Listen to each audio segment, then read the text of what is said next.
Group B, tandaan nyo, B, baby. Diba? B, baby. Or Group B is an important pathogen of your neonates. Important pathogens are ng newborns. In particular, it causes neonatal meningitis as well as sepsis. So all of your description point out to Streptococcus agalactiae. Okay? Next, number 19. Enterococcus species can be differentiated from most Streptococcus by use of the following test. Ano sagot nyo dito, guys? This is letter A. Growth in the presence of 6.5% salt, or what you call the salt tolerance test. So ang positive po for your salt tolerance or your 6.5% salt is your Group B Enterococcus. I hope you remember this table. But this table is also found in your bacteriology notes. Okay, aside from 6.5% salt, Group D Enterococcus is also pyrase positive. Okay? Nasa notes nyo na to, guys. 20. The ability to grow well at refrigerator temperature is characteristic of each of the following organism. Okay, ano muna yung tawag sa procedure na to? This is your cold enrichment technique. Okay, yung specimen nyo, you're going to leave it inside the ref. You're going to leave your specimen inside the ref. So what organisms are cold enrichment positive? You have your Listeria monocytogenes, and what else? No. Sino isa pa? Yersinia enterocolitica. Okay. Yersinia enterocolitica. Ito ba na? Kala ko sabi mo Enterococcus. Okay, Yersinia enterocolitica. Again sino yung cold enrichment positive? Listeria monocytogenes. What's the other one? Yersinia enterocolitica. Number 21. Catalase positive. Gram-positive bacillus. Not acid-fast, does not branch, and does not form spores. Could possibly belong to which group of bacteria? Now, when it comes to gram stain, lahat ng choices nyo are gram-positive bacilli. Tama po ba? Okay, so tingnan natin ibang clues. Not acid-fast. So using that clue, sino pwede nyo eliminate? You can eliminate Mycobacterium. So tanggal po si Mycobacterium. Tapos sabi dyan, does not branch. Among these choices, meron ba kayong branching na bacteria? Branching or fungi-like or filamentous? O guys, sino yung mga fungi-like bacteria nyo? Nocardia, Actinomyces. Sabi dito, does not branch. So sino pwede nating eliminate? Nocardia. Magkakalimutan the branching or fungi-like or filamentous bacteria are Nocardia and Actinomyces. Last clue, does not form spores. Among these choices, pinag-form ba ng spore? Yes, sino po yun? Bacillus. So tell me now, eliminate Bacillus. Yes. Ano sagot dito? Corynebacterium. Are we learning so far? Okay. Okay, next, number 22. A throat culture was taken from a 6-year-old boy with a gray pseudomembrane covering his oropharynx. You can take a picture of this question. Okay? Ang Anthony's positive organism was isolated on cystic-tellarite medium and subcultured to thin medium where it grew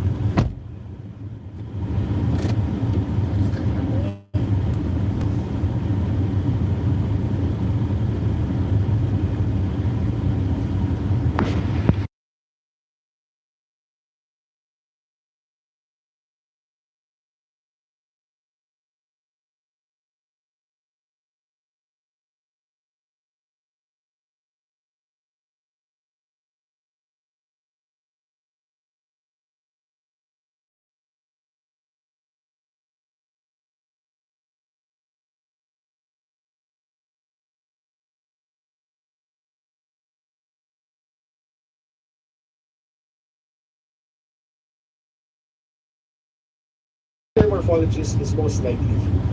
Okay, based on your clinical presentation, sore throat, no? Tapos may pseudomembrane. What do you think is the disease here?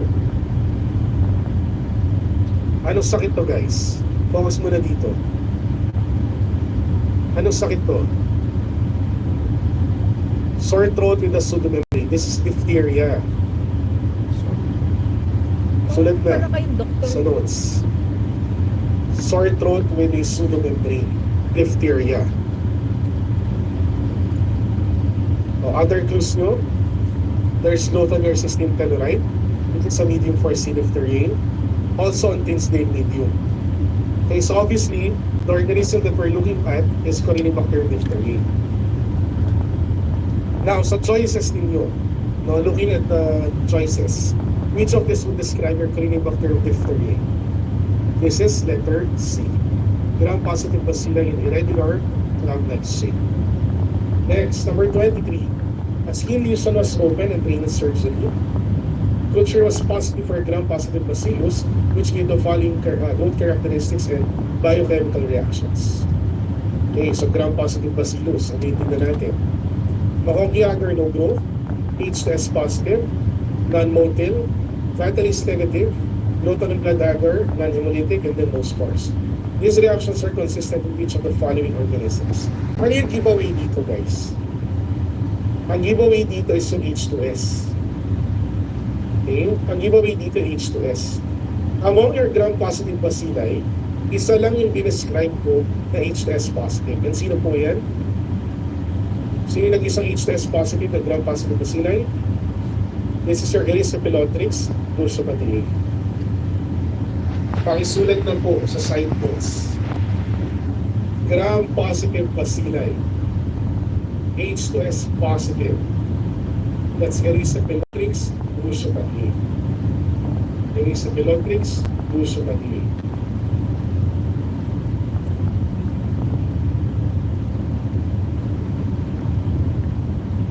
Okay? How do we know that this is not Listeria? Ayun o, sabi dito, non-motile. Remember, Listeria is motile. What is the characteristic motility of Listeria? Tumbling motility. Listeria has tumbling motility. So, hindi siya Listeria. Okay. Number 24. Which of the following sets of tests provides the best differentiation of Erysipelotrix from Listeria monocytogenes?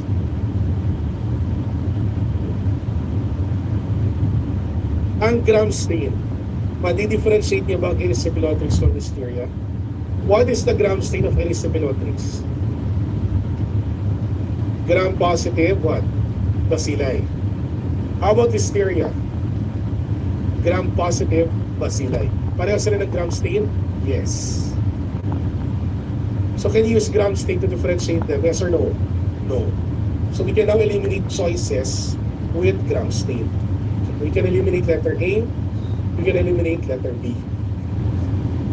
Let's take a look at letter C. Can you use your CAM test to differentiate them? Among these two organisms, sino ang CAM positive? Listeria. Listeria is CAM positive. Okay? Pwede nyo gawa ng table yan, guys. No, Listeria is CAM positive. How about H2S production? Sino ang positive sa kanila for H2S? Erysipelotrix. Erysipelotrix.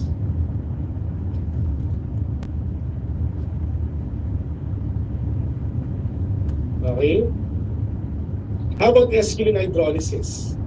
Sino ang positive for esculin? Listeria monocytogenes. Erysipelotrix is negative. So ano tama sagot dito? Letter C. Doc, ano yung reverse CAM test na yan? Para kanino po ang reverse CAM test? Sulat sa side notes. No? Remember, the reverse CAM test is for Clostridium perfringens. The organism positive for the reverse CAM test is Clostridium perfringens. Next, 25. Neonatal meningitis is an uncommon but significant disease. Two important causes of disease may be somewhat difficult to differentiate on preliminary observation.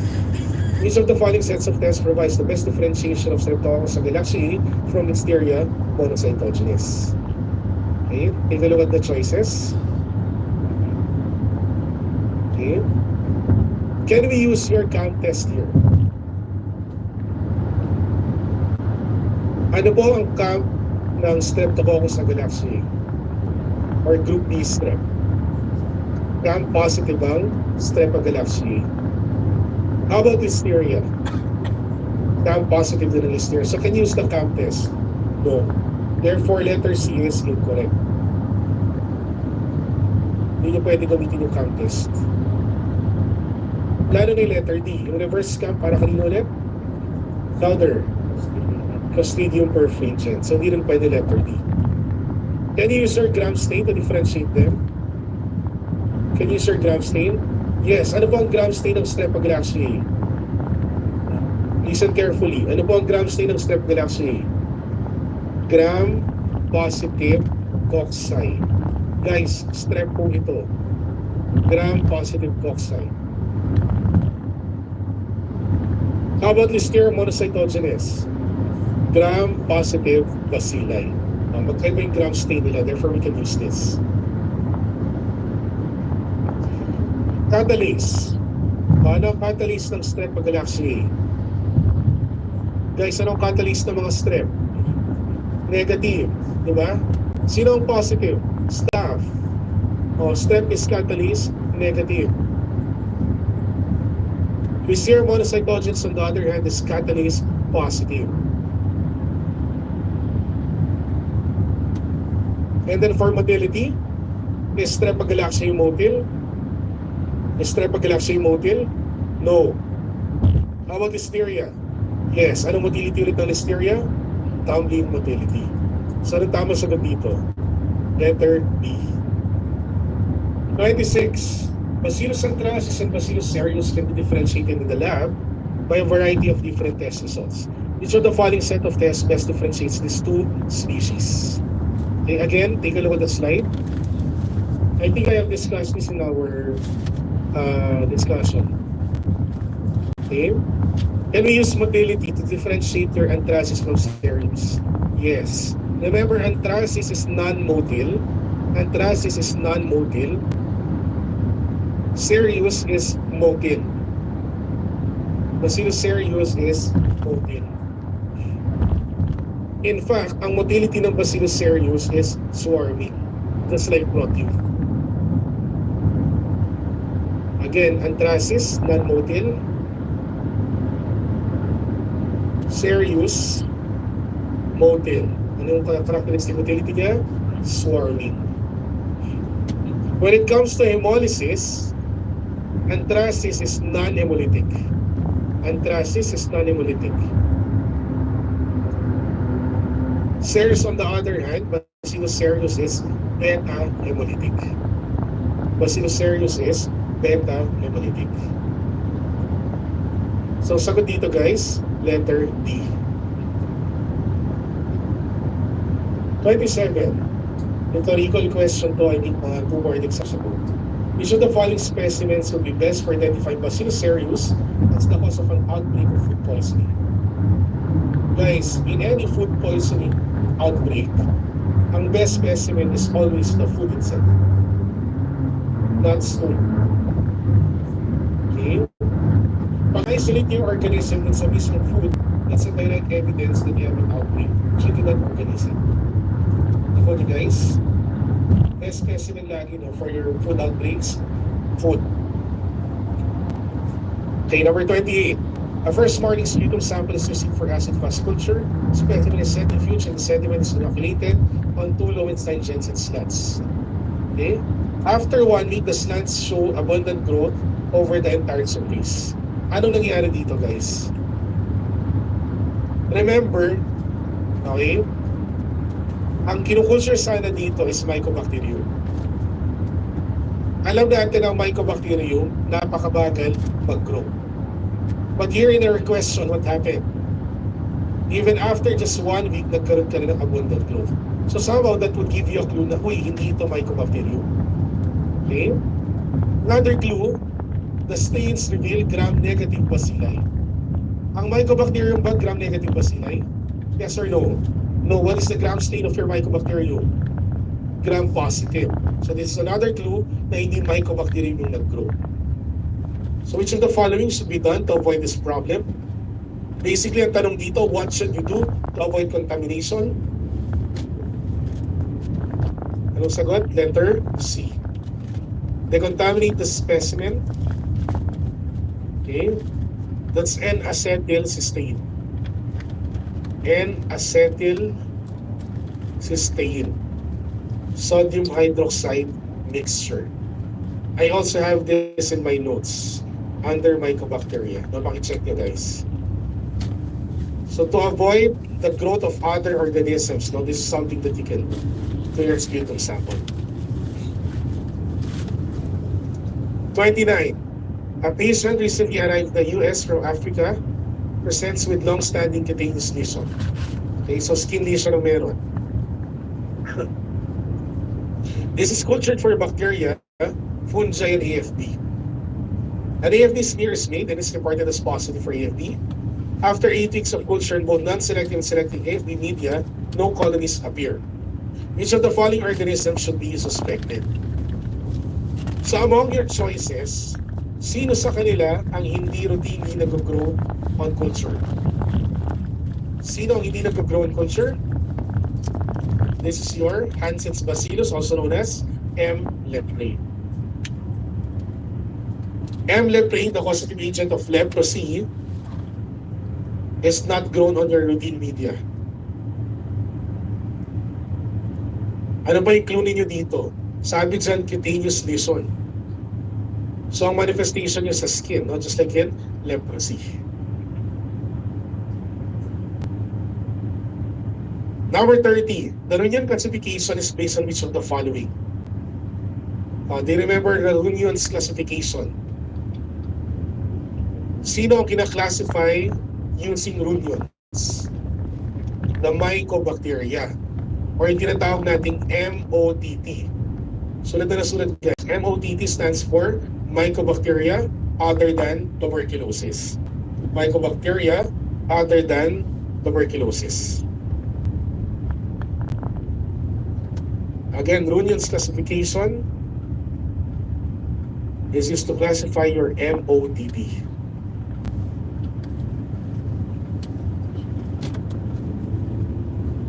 So what are the 4 groups? Group 1, you have your photochromogen. Group 1, photochromogen. Group 1, photochromogen. Group 2, scotochromogen. Group 2, scotochromogen. Scotochromogen ang group 2. Group 3. Sino yung group 3? The non-photochromogens. Group 3, you have your non-photochromogens.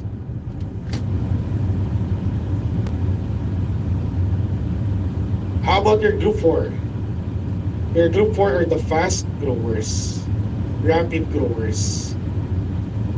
Group 4, rapid growers. So pag mabilis yung growth ng Mycobacterium nyo, group 4 yun. Kung slow growers naman, you take a look at group 1, group 2, and group 3. Ang titignan nyo to classify this would be your pigment production. Diba? Pigment production. So, having said this, what do you think is the answer for number 30?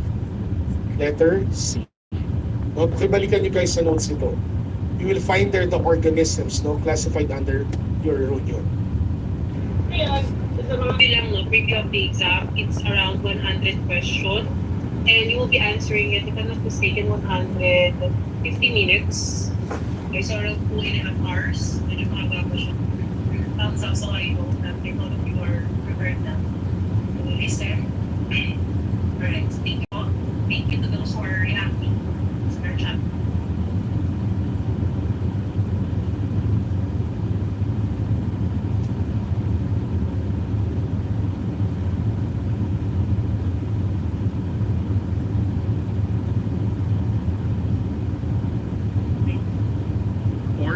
organism uses ELA, it will not use any. Okay, so either of the two, no? Yung pagpipilian ng Haemophilus 2 yun. Nakuha? So pag nakita niyo yung table ng growth requirements ng Haemophilus, your X factor requirement and your ELA test would always have opposite results. Matandaan yun guys, always opposite ang X factor requirement with the ELA test. Bakit ulit? Again, if the organism uses hemine, it does not use ALA. Or if it uses ALA, it does not use hemine. Either of the two ang gagamitin niya. Alright? Next, best specimen. What is the best specimen for the recovery of Mycobacterium from your sputum sample? Anong best specimen natin guys? Ano sagot niyo dito?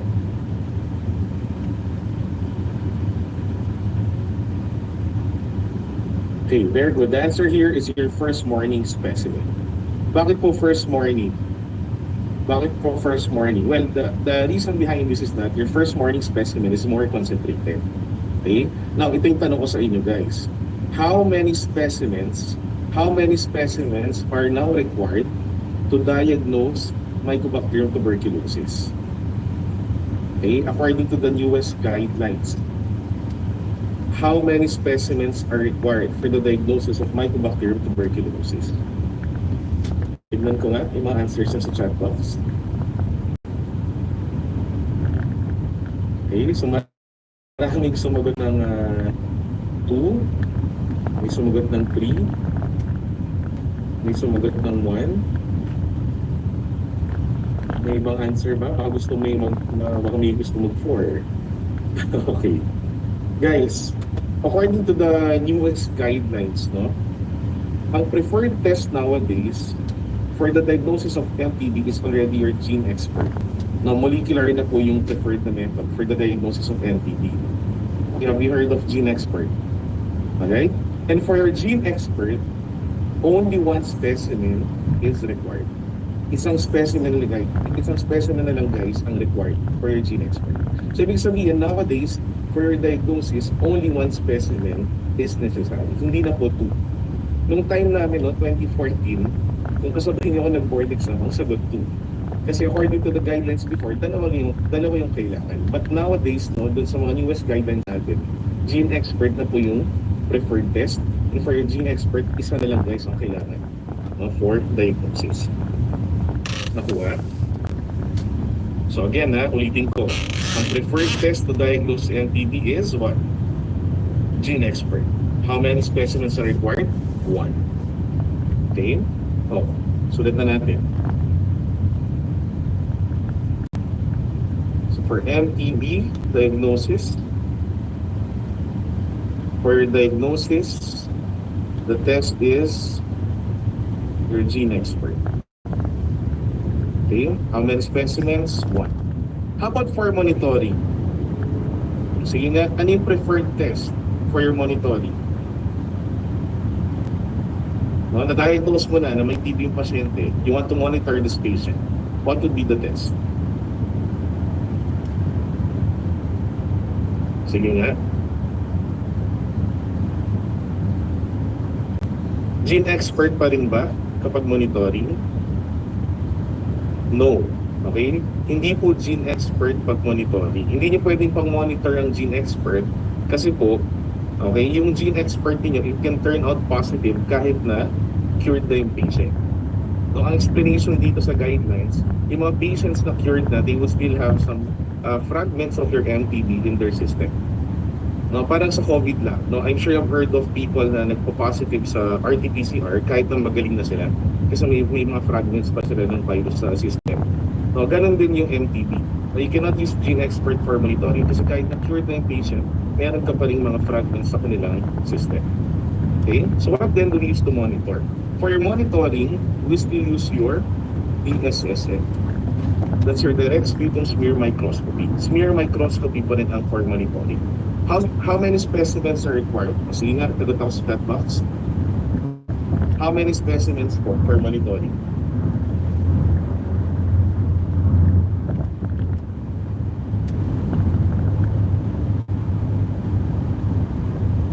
Okay, marami sumugot ng 2. Guys, for monitoring, 1 pa din.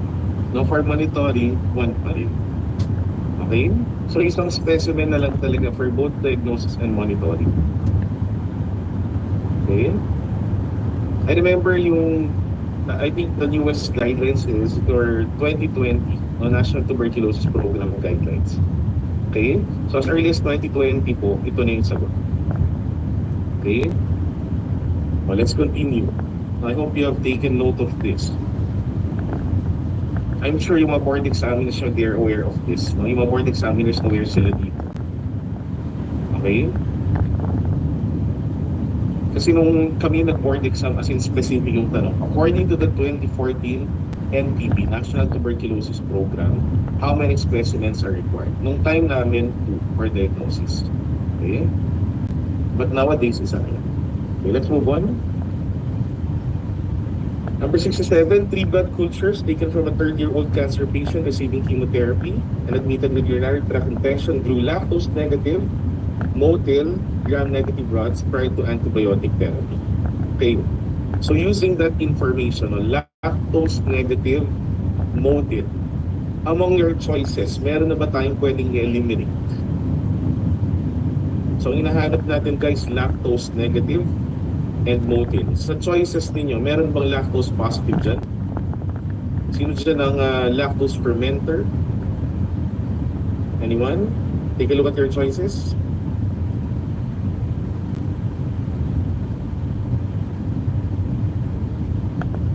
Okay, very good. Your Klebsiella pneumoniae is a lactose fermenter. Lactose positive yan. And also, remember, Klebsiella pneumoniae is non-motile. So automatically, hindi pwedeng sagot ang letter D. We can eliminate letter D. Okay, tanggalin natin si letter D. Alright? So yun pa lang, no? Sa first sentence pa lang, may na-narrow down na tayo, may na-eliminate na tayo sa choices. Given the following biochemical reactions, which is the most likely organism? So sabi dito sa ating biochem, the organism we're looking for is H2S positive. Okay, sa choices ninyo, sino-sino yung mga H2S positive? Kilala niyo ba kung sino yung mga H2S positive na Enterobacteriaceae? Anong mnemonics natin for H2S positive Enterobacteriaceae? Yun, very good. Ang mnemonics natin for H2S positive Enterobacteriaceae is PEX. Okay, sulat ulit. So this is your PEX.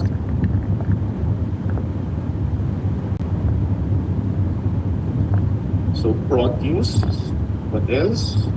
Ano letter E? Edwardsiella. Letter C is Citrobacter.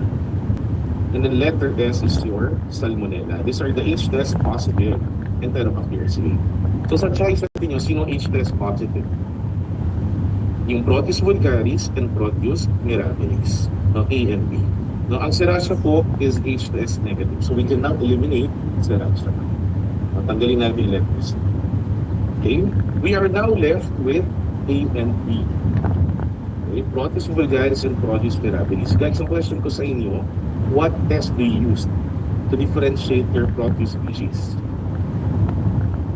Sige nga, anong test yung titignan nyo guys? Okay, very good. You take a look at your indole test. Remember, Proteus vulgaris is indole positive, Proteus mirabilis is indole negative. So, anong hinahanap natin organism? Ang hinahanap natin organism is indole positive. So what's your answer here for number 67?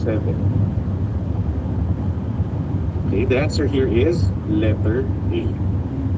Okay, so the indole positive Proteus is your Proteus vulgaris. Letter A po tayo dito. Okay, nakita niyo kung paano natin sinagutan yung tanong na ito. Diba, hindi naman natin tinignan lahat ng biochem. No, even with just a few biochemical reactions, no, you're already able to narrow down the answer to this question. Tandaan niyo yung board exam guys, multiple choice. Kaya pwede kayo mag-eliminate until you arrive with a particular answer. Okay? Next, number 68, the adult paper of echinococcus granulosus is found in the intestine of. Where do you find the adult echinococcus granulosus? So another way to ask this, what is the definitive host of Echinococcus granulosus? Di ba pag sinabi yung definitive host, that is where your adult resides.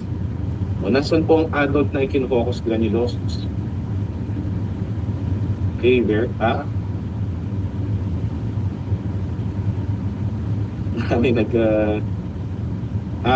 okay. So marami nag-letter D. Very good. The answer here is letter D. For only. No, ang definitive host ng Echinococcus granulosus would be your dogs. Kaya nga ang Echinococcus granulosus ninyo, we can also call it your dog paper. Diba? All the rest here, no, including humans, are intermediate hosts. Okay? Ang definitive host po, dogs. The dogs are born the adult paper. Okay? We actually have an illustration of this.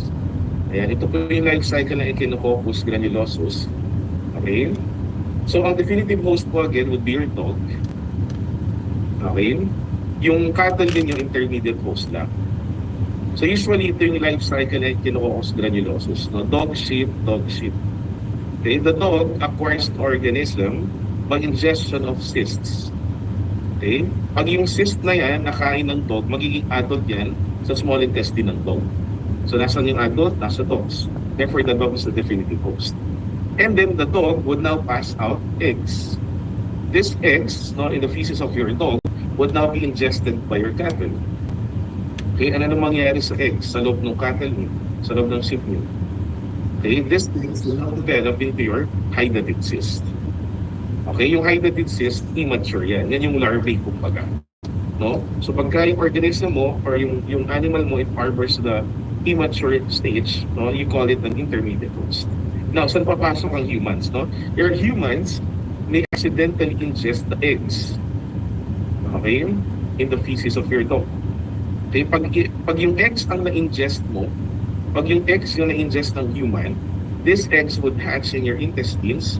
The oncos spheres would be released, and then this oncos spheres would now develop into hydatid cyst in various organs. Okay, again, yung hydatid cyst, that's an immature stage. So what are humans? Humans are intermediate hosts also. Nakuha niyo guys? So again, isa lang po ang definitive host natin for this parasite. The definitive host is your dogs. Okay, the definitive hosts are your dogs. Okay. Oops, na-reveal na yung answer. Number 69, in infections with tainted solute, humans can serve as blank. O, anong sagot din dito sa number 69? Kung ano, hindi nyo nakita yung answer.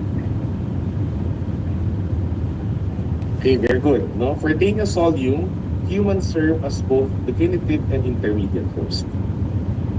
Okay? Why is this so? So we will have to review the life cycle of Taenia solute. Okay? There are two ways by which humans can acquire Taenia solute. So tingnan muna natin yung first way. Okay. Oops. So ito yung first mode of transmission. Humans may get the parasite by ingesting contaminated pork.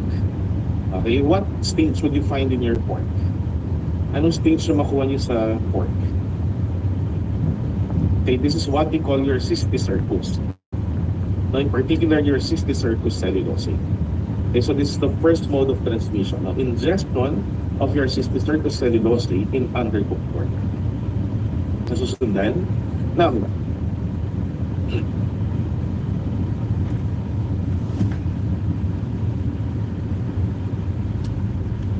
kapag yung cysticercus ang na-ingest mo, okay, eventually the cysticercus would develop into an adult in your intestines. Ano gagawin ng adult sa intestines niya? Well, the adult would attack the intestines and it would now lay eggs. Okay? So the eggs will be passed out in your stool. Therefore, what's your step? Type of chat box.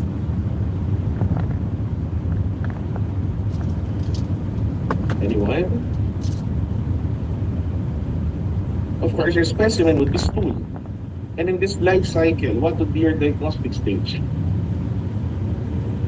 Nakuha niyo ba guys? No, yung adult yun nasa intestine, the adult would lay eggs. Yung eggs sasama sa stool. So anong specimen? Stool. Okay? Ano diagnostic stage sa stool? Your egg. Okay? So your egg. Nakuha? So that's the first life cycle.